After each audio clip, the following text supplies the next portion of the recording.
All right, let's see. We are recording. That's true. I'm going to share my screen. 1 second. Screen share. Just screen share. There we go. Hooray. I'm sharing my screen, starting my stopwatch. All right, so a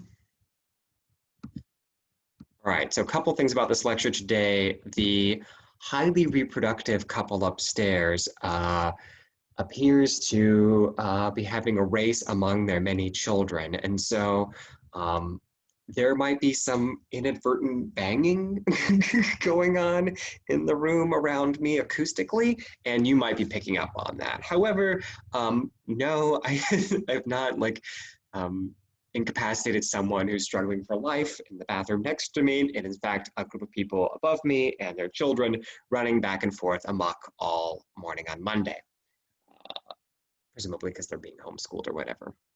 All right, so from the last lecture, we went over the various ways of acquiring social network data from any kind of animals, including humans and non-human animals, using GPS or PIT tags, and the pros and cons of all of those technologies that we can use to extract social network information. Now we're going to go over the kinds of various issues with social network statistics, so like why they're not perfect. Then we'll come up with a few cool thematic questions, and we might get into some of the technology now that's available to remedy the common issues with social network statistics, their foibles. All right, so first, there's the gambit of proximity. So almost all social network statistics, when they're acquired via automated tracking, will say that, okay, these two individuals with GPS collars got within 2 meters of each other, or got within 10 meters of each other, or got within whatever. They have to, all of these statistics have to set some cutoff and say, if individuals get this close to each other, or they arrive at the same place within however many members of seconds, they have an interaction. You create that rule, you determine where that cutoff is based on your natural history information that you have about the animal, or based on your understanding about how they move, or you do it in a totally self-serving way because you like the result you get when you use this cutoff versus that cutoff. Ideally, you set that cutoff before you look at the data, but quite oftentimes you witness people basically retroactively deciding the cutoffs. Like, oh, it turns out that we don't have that many interactions if we wait wait for 10 seconds or only 2 seconds for between two birds showing up to a feeder. We're going to say if they arrive within 10 seconds because we get many more interactions if we allow 10 seconds of arriving at the feeder together to constitute an interaction. So it can be somewhat self-serving, but you ideally will create something that makes sense. These animals are within 5 feet of each other, and these animals tend to groom each other quite close, so presumably they're having some sort of social interaction because they're next to each other. We know that if they're 5 miles apart, or they arrived 2 hours away from each other at this feeder, it's very likely that they never interacted with each other at all. So it makes sense that you would use proximity in time or proximity in space to infer that an interaction has happened, but that's not perfect, right? So like I have an image here of the DMV. I guess Canada has some version of the DMV to torture people, but in the States, the DMV is known for being really horrible and having long lines.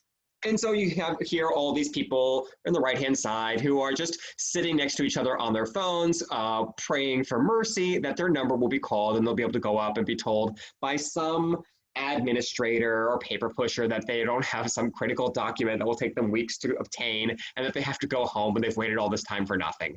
Anyway, so it's a social commentary on the DMV. Anyway, if we had GPS collars on these people, just like these giant cumbersome bangle things attached to their neck with a GPS monitor that allowed, and these are called proximity collars, and they would read that these people were next to each other, we would infer that there was some gigantic party happening and that they were all socializing with each other and that they were having meaningful social interactions. because they were close to each other. And because we can't witness what animals are doing all the time, we use proximity next to each other to say that they're having some sort of social interaction. The reality is that when you're at the DMV, you're trying to ignore everyone around you as much as possible and pretend like whatever's happening to you right now isn't happening at all, hoping you have whatever documentation is necessary to just get through this experience. So these proximity collars would be pinging all kinds of social interactions, and we would make conclusions based on that kind of assumption. And the reality is that many animals are next to each other and they don't give a crap about each other. They're not interacting at all. Oversaturated networks. Eventually, if you acquire enough information about a social group, enough information about their interactions, almost every single node will be attached to every single other node. Because if you just watch them for long enough, if you have detailed enough behavioral observations, almost every individual in a social group will be connected, some level of aggression, some level of interaction, some level of whatever, to create a fully saturated social network where every node is attached to every node. In which case, almost every node has the same degree. The saturation of the network is 100%. And so the way you get around this is you acquire all that information about all those interactions, and then you weight the edges between the individuals. So you have thicker connections for more common interactions. But then most network statistics, they don't allow you to include the weight of these edges. Like, I'm interacting with you all the time, so our connection will be much thicker because it's more common than if I only interact with you rarely. But most statistics, in social network statistics, they can't really use that weighting information so much. So what you do is you have a burn off. And you decide, hopefully based on good logic, that we're going to burn off 33% of the data, randomly just burn it off through the history. And now you've got a thinned social network where not every individual is connected to every other individual. But how you determine how much to thin also can be done in a really self-serving way. So you can say, you know, everyone's attached to everybody, so we're going to burn off 50% of this social network, because that way you get some individuals that are highly connected and other individuals that are not. You get little cliques and things of individuals that interact with each other more regularly. You just burn off 33% of the data, or 50% of the data, or 75% of the data. And ideally, you will determine before you conduct the analysis, or very soon after starting the analysis, how much you're going to burn off the social network in order to get variation among nodes and their level of connectedness with each other and their little social cliques and whatnot. But you could also do this in a totally self-serving way and run the statistics with various kinds of burn off and see whatever answer you like best. Ideally, you won't do that, but the problem with social networks is that you can test so many different kinds of hypotheses. There are so many kinds of ways you can describe a node's position in the network, the overall network structure, that you can really be self-serving and get spurious associations and begin to interpret them when those are not real associations at all and have just really emerged just from chance alone. All right, so oversaturated networks, if you have a lot of information is good. But with social networks, a lot of information can mean that you have so many connections that you've got to just burn some of it away. Yeah, it's kind of weird to think about that. Like, oh, we have so much information, we have to get rid of some of it. But statistically, you have to in a lot of circumstances if you have a lot of information about these individuals at the time. All right, so you're connected in your social network. You've got all these edges. The question then becomes, are you a highly connected individual because you're particularly social, you're particularly gregarious, you just reach out to other individuals? Or are you, if you're in an aggressive network and you have lots of aggressive interactions, are you having all those interactions because you're an aggressor, because you've got just this personality type that makes you this thing? Or is it because everybody's beating up on you, or you just happen to reside with other individuals around you that are particularly aggressive, or there's a feedback loop? You have sort of a tit for tat with the individuals around you, and as a group, you'll have more and more aggressive interactions. It's hard to tell if the attributes about a node or the network statistics about a single node and a single individual in a network is because of their traits or because of just their social circumstances, right? So if you were to look at something like political persuasion of individuals in the United States and plot a social network from social media online about who's liberal and who's conservative in the US. I don't know Canadian politics well enough to really comment. So like, there's a bunch of parties. I don't really know about that. Let's pretend that we're in the United States and there's only two choices and you've only got two baskets to pick between. That seems fair. Anyways, so you can either be liberal, blue, or conservative, red. If you plot all these individuals in a social network online, guess what you'll find? Oh my God, there's high level of assortativity in the network, which means that blue nodes tend to be connected to each other online. Red nodes tend to be connected to each other online. But you don't really know why the red nodes are all together and all the blue nodes are all together. Could it be, for instance, that I'm a neoconservative? I'm ragingly conservative. Diehard Republican. Stay away from my taxes. I don't give a crap about your social social mores or whatever. Just stay out of my pocketbook and let me do whatever I want.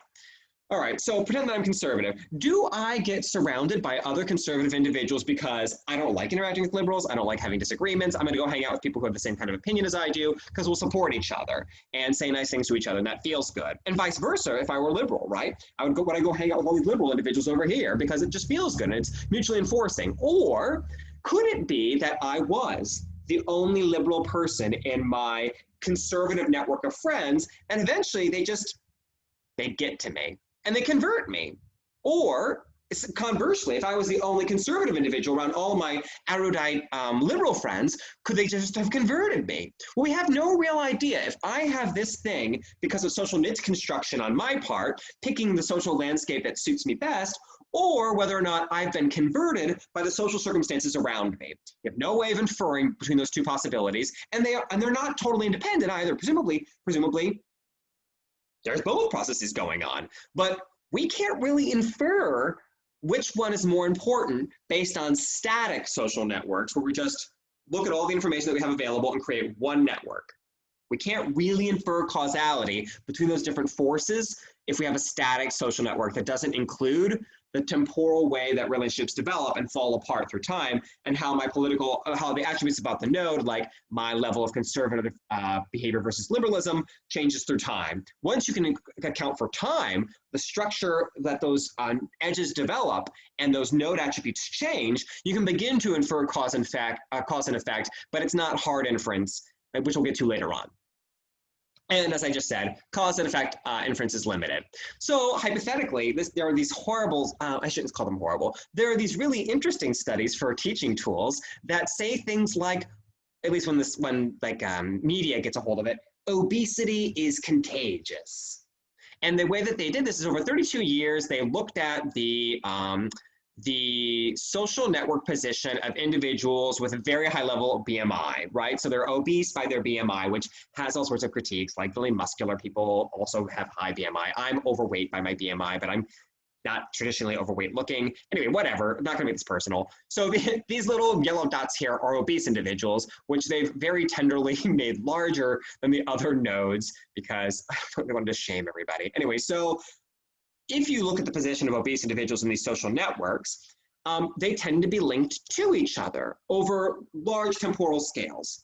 And so one of the ways that you could conclude, one of the things you could conclude from this that's really flamboyant and kind of alluring for media is saying obesity is contagious. Yeah. Because obese individuals tend to be connected to each other in little cliques in these networks. But there are a lot of things that could have caused that, right? Sure, obesity could be contagious. You could be surrounded by individuals that have poor eating habits or reduced dietary restriction, or you grew up in certain developmental environments or impoverished and couldn't obtain certain kinds of highly nutritious or lean foods, or like whatever, lack of education, blah, blah, blah, blah, blah. There are a lot of reasons why that you could imagine individuals could transmit things like culturally certain kinds of eating habits, certain kinds of exercise regimes, or just genetic aptitudes for having a higher or low metabolism, or propensity to eat or overeat. These things they run in families, and even when you remove developmental effects, like you have individuals, twins, reared by different families, oftentimes you find a pretty high level of heritability for these traits. So maybe it is contagious, or maybe it is genetically transmitted. It would all look the same on these social networks. Or another process is that these individuals could live in a society that ridicules people who have high BMI. And so the only times that individuals feel comfortable about themselves and their positions in this world might be when they're around people who are like them, that aren't going to make them feel bad for being just who they are physically. And so, yes, they tend to make little cliques together because, in fact, they enjoy each other's company more because they feel less shame, and life has enough built-in shame as it is. So forgive them for taking a little mercy on themselves. Anyway, so we can't really infer. Social networks, used all the time to infer cause-effect relationships, should not be used to do that. Even temporally informed social networks, which are more inferential, which do provide greater clues to whether or not one factor causes another. But even that can't really say, it's not an experiment. We're not creating experiments. Anyway. So here's a temporal network that just looks at 2 slices through time and looks at the position of smokers in a social network. In today's day and age, the 2 groups, I guess there are several groups that are allowed to be ridiculed by society. Obese individuals oftentimes are ridiculed by society quietly or overtly. That's getting better, but it's still worse than it should be. But smokers, man, it's hard to imagine. People who get DUIs all the time over and over and over, and smokers are some of the most reviled entities on planet Earth. All right, so smokers in a social network, if you look at the 1970s, again, now we've made the adipose tissue, fat-looking yellow spheres here, which are just, they look like a disease in these social networks. Now we've made them smokers.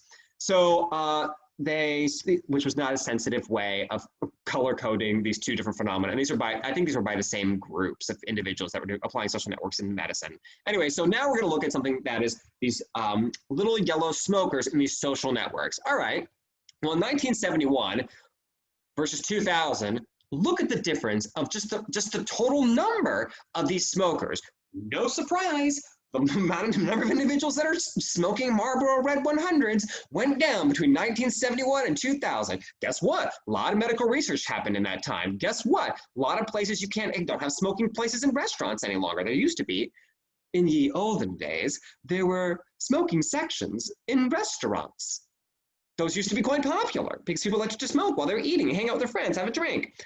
Not anymore. Now, good luck finding smoking in any establishment in Canada or the US. I mean, I guess there probably are places like in Alberta or wherever that people still smoke inside, and there are certainly dingy bars and things in the US where you can smoke, but places where smokers can smoke, getting rarer and rarer. So just the landscape socially has driven the smokers out. We've known since the 1970s that smoking was bad for you, but now that, thanks to intervention programs in schools and whatnot, smoking is incredibly uncommon. Hooray. Moreover, you can also see that these smoker individuals used to be more highly connected. They occupied more central places in this giant social network. If you look in 2000, now there are relatively few smokers, and they tend to be on these outskirt positions, not highly connected individuals. So not only has smoking reduced through time, but they're not actually all that socially connected any longer, right? So a static social network would take all of the information from 1971 to 2000 and make one giant weighted network through time, and would be a blending hybrid of these 2 different networks and many other networks in between, right? But by slicing it up into little temporal chunks, one of the things you can do is you can begin to look at patterns of how properties about individuals and their social connectedness within social groups change through time. So this is a very basic dynamic social network looking at slices of social properties about individuals and their connectedness in a greater social landscape and how that changes through time. And it allows some kinds of inferences like, all right, not only have they become rarer, but they've been ostracized. Can't get a break. Jeez. Anyway, so social network statistics. 1, traits about nodes are not statistically independent. So if I reside in a clique that is highly connected with each other, I'm going to have a high level of connection to everybody else. Everybody else is going to have a high level of connection to me. And that means that these aren't really independent observations. If you and I are interacting all the time and we don't really know who's initiating that interaction, then both you and I are going to have a high level of interaction scores for each of us, and we don't really know whose property it is, or if it's a combination of our like personalities or whatever that's creating this bond that we have. But the statistics aren't going to be able to account for that, so they're not really statistically independent from each other. A lot of the statistics that you're going to see in later slides sound really similar to each other, and that's because inferentially, they're kind of saying similar things. There's lots of different ways of using social network statistics to basically describe the same general property, but using slightly different ways of calculating it. And that means that although there are a lot of terms, things that you can measure about nodes or total network properties, there aren't really all that many questions you can ask. So a lot of these statistics are saying the same thing. And so you get into a little bugaboo about which statistic are you going to use to measure overall friendliness in this network, or how many little sub-cliques there are within a social network. Things like that. And you could test the same hypothesis using every single one of them, and then only report a subset. And that is something called obfuscation, which is a kind of scientific misconduct, which you do not want to do. So again, it's very important from the outset to pick what are your hypotheses, which social network statistics are you actually going to use, metrics are you going to use to evaluate those hypotheses, pick them, and stick by those those things to begin with, because otherwise he will wander so far from the edge of the forest using social network statistics that you'll no longer be able to see the edge. So the way of accounting for this non-statistical independence, this lack of statistical independence, is that they use permutation tests. So they basically say, okay, we see this pattern of smokers being on the outside of the network, and they're not highly connected any longer, but they're also rarer. But then the question becomes, are they less socially connected than you would expect by chance, right? Are they really on these peripheral edges in this 2000 network on the right-hand side here? Well, the way you would do that is you would use a permutation test. So you basically simulate artificial networks that have the exact same number of edges as this network, the same number of connections, and you want to simulate the same frequency of smokers versus non-smokers. So those yellow ones versus everybody else. I actually don't know what green and blue are here, but let's pretend that they're not actually important. Wait, those are directed. This is a directed social network. So the greens are the non-smokers, and then the reds and purples are just edges. Anyway, so you say you have an identical number of edges, you have an identical frequency of smokers versus non-smokers, and then you just tell a computer to be like, okay, this is the number of edges you need to create, this is the frequency of these two different phenotypes, smoker versus non-smoker, create random networks. And then a computer is great at this. It's like, what, random crap? I can spit out all sorts of random crap. And so it'll just spit out a huge number of networks. Normally you make it do something like 100 networks or 1,000 networks or 10,000 networks that are just totally random. And then you just say, okay, based on those permutations, in how many instances out of those 100 or 1,000 or 10,000 networks that I've created, in how many instances are these smokers, which are just totally randomly distributed now in the network with the same level of edges across the whole network and the same rarity of smokers overall, and how many instances are smokers as socially extirpated, as peripheral to the rest of the network as we see in the real network? If smokers really are being ostracized, then we should see that the real network has a smoker, such a low degree level of social connectedness in smokers that level of reduced social integration occurs very infrequently in the random networks, right? So you would imagine very few of those random networks out of 10,000 or 100,000 or 100 would exhibit that level of ostracism by chance alone. So if it really is that in your observed network, smokers are way out on the periphery, and that level of peripherality is, I don't know if that's a real word. When you're a professor, you could just make words up. Anyway, so maybe that's a real word. Anyway, so peripherality, actually, if it really is that they're being forced out, then that level of peripherality should be uncommon in your simulated networks. If, however, that it's just, they're not actually all that peripheral, they're just rare or whatever, then that level of peripherality should be relatively common in your random networks. So permutation tests basically account for the frequency of the different phenotypes and the number of connectedness in the social network, and it creates random networks over and over and over, and then compares whether or not your observed network would be an outlier relative to those random networks. If it is, then it suggests that there's some special process that's happened in your observed network. Smokers really are being forced out. And if what you're observing in your observed network is very common in your random networks, then it suggests that it's just a chance association, or it's just there's no real phenomena that you're explaining. It's just sort of like gobbledygook. All right. You can ask a lot of questions with social networks. So you could ask something like, are high degree individuals, i.e. individuals that are highly connected, are they more likely to be the recipient of forward-facing loops? So social networks get obsessed with little triangles. It's the smallest number of units of nodes that can actually produce a network. You can't have a network of 2 individuals. With 3 individuals, you can have a network. In fact, you can have a bunch of different networks with 3 individuals. So here's 3 individuals.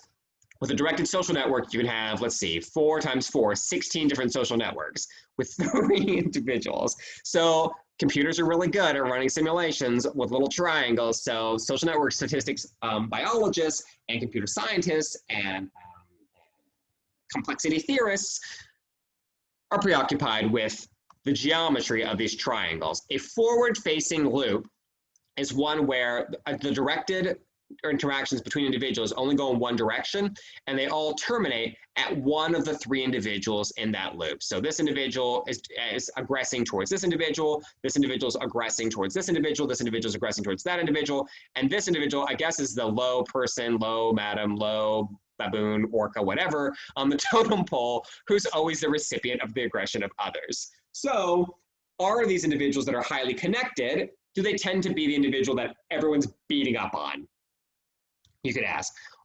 And you can have a computer evaluate whether or not this is true. Here's an example of a fully connected triad. So fully connected triads are every individual is interacting with every other individual, and it's bidirectional. So they're both attacking each other. These 2 are attacking each other. These 2 are attacking each other. And you can just ask a computer whether or not these highly connected individuals are the recipients of lots of aggression. Are they just like, is there some sort of like bullying going on in the social networks?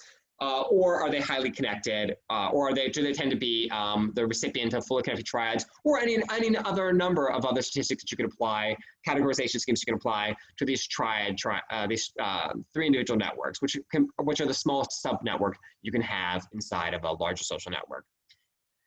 Anyway, so you could ask those questions, but you have to be careful. Again, like there's so many hypotheses you can address with social networks. And you have to think about beforehand, like what hypotheses are making sense? What were my a priori intuitions before I just go gallivanting off into statistical la-la land and come back with all sorts of patterns that might not mean anything. Anyway, so I find the triad-based statistics in social networks kind of dubious and unintuitive, but you should know that they are some of the most common network theorist type questions that individuals ask out of social networks or any kind of network, and they don't always have a clear interpretation. So anyway, again, you would test something like that using a permutation test that would account for the total number of connections in the network and the total number of nodes, and then they would just say randomly, okay, like how many forward-facing loops would you actually imagine randomly in a network, and are the observed frequency of forward-facing loops towards highly connected individuals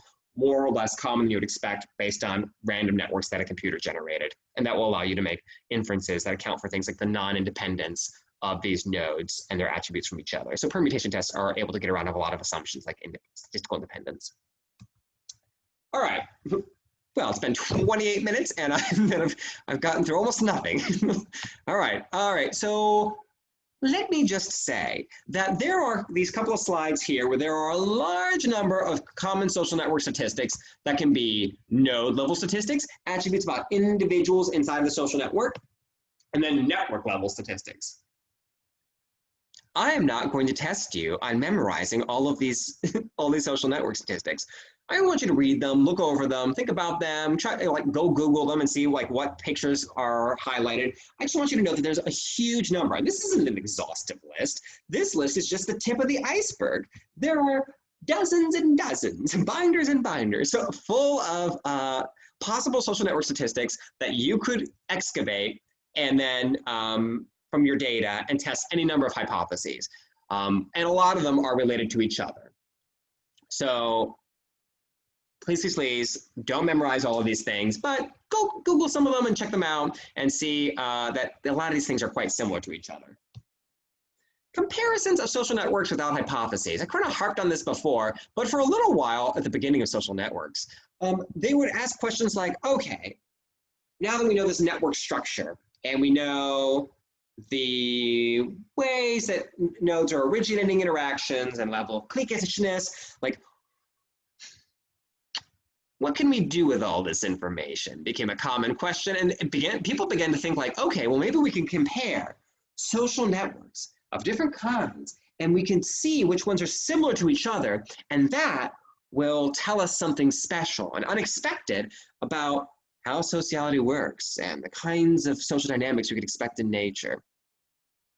Makes sense. It's intuitive. It could make great discoveries, right?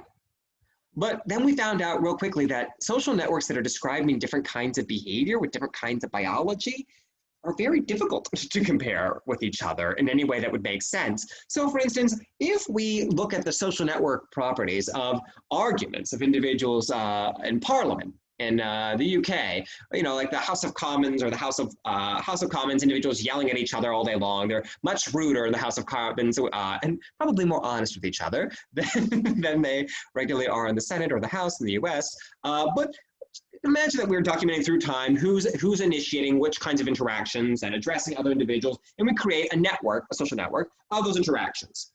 And then we basically go query a giant archive of all of the social network statistics, all the social networks that people have previously evaluated. And we find, aha, there's a network structure that is very much like this House of Commons, and we will be able to compare these kinds of networks and make interesting inferences about the biology of both kinds of social systems by comparing them. This was a real thing that someone did, and this was the real result. We found that, indeed, there is a social network that's rather like this, and guess what it is? Licking behavior in cattle. Cows will lick each other. They kind of groom each other. It's kind of a social thing. They nuzzle each other and they lick each other. It's a way that they make friends, you know, little cow friends.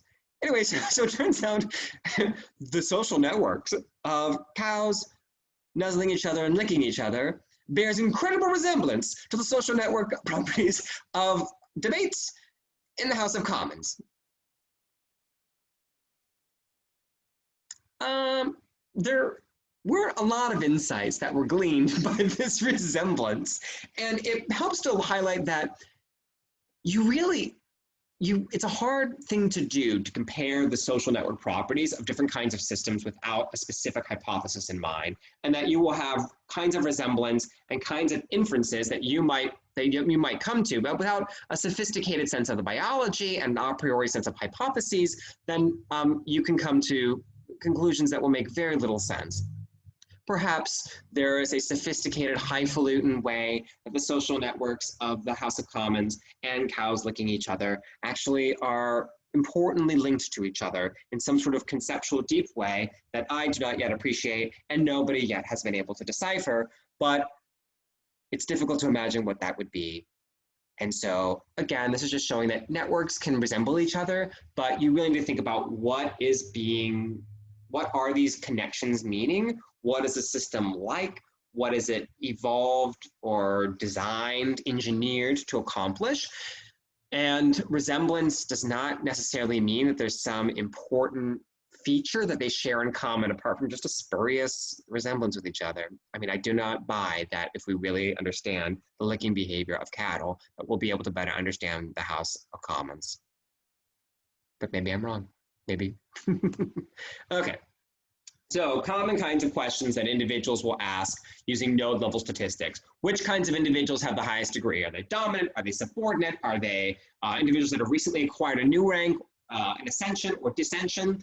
How does it influence fitness? Do highly connected individuals, are they more or less likely to produce more offspring, or have higher survivorship of their offspring? Or do they reach a larger body mass? What are the fitness consequences or performance consequences of occupying a certain kind of social position? How central are individuals? Are individuals located within a large clique, or are they peripheral, like those smokers in 2000, which are presumably are not any better today in terms of their level of connectedness? Are centrally located individuals or highly connected individuals more influential? Are they like movers and shakers, or are they just the whipping boy of the society where everyone basically beats up on them all the time? Are certain sexes more likely to occupy certain kinds of positions? Are dominant or subordinate individuals more likely to occupy certain kinds of positions? Or are they more likely to acquire infections? How are socially connected individuals, so if we move individuals across populations, how quickly do they integrate into the new social network through time? These are the sorts of questions that we can ask about individual nodes. I have a picture of a couple of olive baboons on the right-hand side here wandering through some garbage, because it turns out that highly connected olive baboons, when they're connected to highly imaginative, exploratory, innovative individuals, are more likely to acquire infections in at least some troops, because troops have been known to obtain bovine tuberculosis from human garbage, and particularly innovative baboons are more likely to go and sort through trash. And if they're highly connected to other individuals, then they're more likely to spread bovine tuberculosis through the group. So this combination of certain kinds of nodes are more likely to acquire new kinds of infections. Individuals that are connected to them are more likely to acquire the infections. And the severity of the outbreak is determined by, to some degree, the social connectedness of the progenitor, patient 0, the index case of the disease. So olive baboons, highly connected individuals are more likely to acquire socially transmitted infections like bovine tuberculosis. All right. Utility of network level statistics.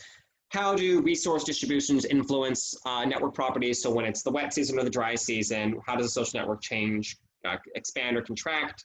How does the spread of disease? If there's been this outbreak, what does the social networks look like afterward? And does that render it more or less susceptible to subsequent waves of infections that are socially transmitted as they go through?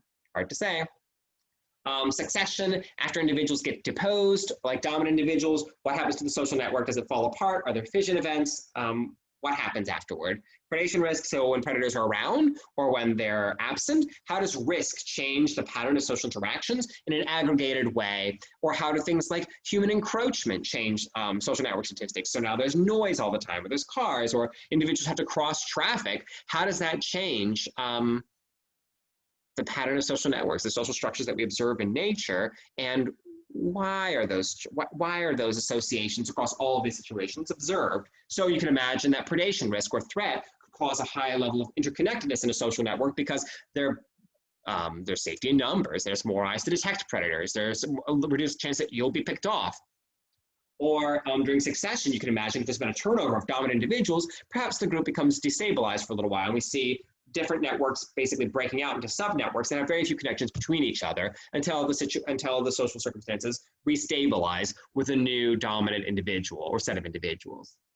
Human encroachment, you can imagine that as there's been human development and it's harder to move between patches of like watering holes or foraging territories, that the pattern of social connections could become more cliquish, that individuals start interacting with smaller and smaller neighborhoods of individuals. And we should figure out what those patterns are like with social networks, and then we should think about what they mean and how do we use that information, because presumably social network statistics are incredibly powerful. We're going to see all sorts of responses to all of these ecological forces. The question then becomes, how do we interpret it?